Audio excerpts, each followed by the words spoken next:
Hello po, Ermanuel Bapoli. Alam mo ba na ang stress ay nakakataas ng cholesterol levels? Totoo yan.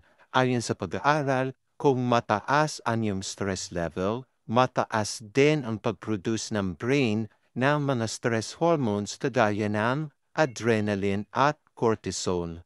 At kung mataas ang iyong stress hormones, ang atay ay gagawa din ng mas madaming cholesterol. Pagpupuyat at kakulangan sa tulog nakakataas din ng kolesterol. Paano?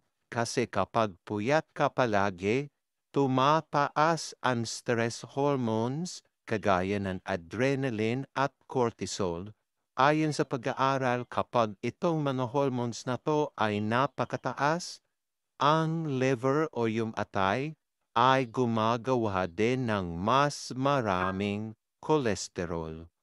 So anong gawin mo? Matulog ka ng tama, 7 to 8 hours a night. Yan ang recommended. Ingat po palagi. God bless po.